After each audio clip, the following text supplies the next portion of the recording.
dedicated and loving parents, one of 5 brothers and sisters. A home where we as children were the focus of my parents' lives, where we regularly attended church, 2 Christian parents who did not drink, they did not smoke, there was no gambling, there was no physical abuse or fighting in the home. That basically, I was a normal person. I wasn't some guy hanging out at bars or a bum. I wasn't a pervert in the sense that, people look at somebody and say, I know there's something wrong with them, and just tell. I mean, I was essentially a normal person. I had good friends. I led a normal life, except for this one small but very potent and very destructive segment of it that I kept very secret, very close to myself, and didn't let anybody know about it. And part of the shock and horror for my dear friends and family years ago when I was first arrested was that there was no clue. They looked at me and they looked at the all-American boy.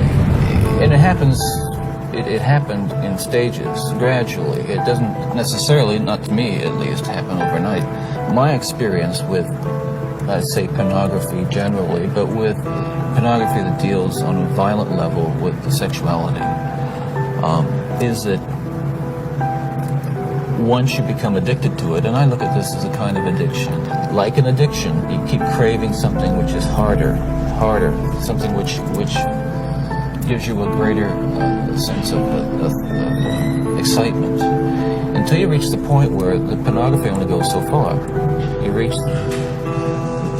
that jumping off point where you begin to wonder if maybe actually doing it will give you that which is beyond just reading about it or looking at it. Listen, I'm no social scientist, and I haven't done a survey. I mean, I don't pretend that I know what John Q. Citizen thinks about this. But I've lived in prison for a long time now. And I've met a lot of men who were motivated to commit violence just like me.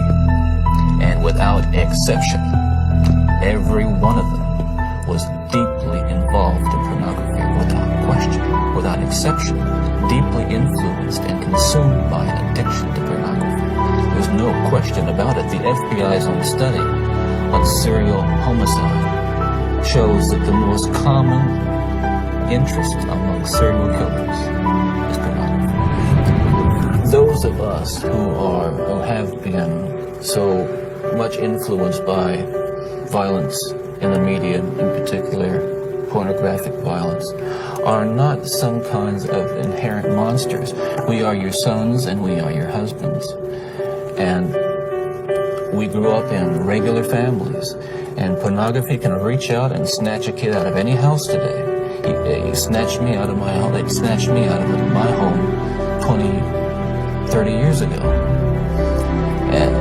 And as diligent as my parents were, and they were diligent in protecting their children,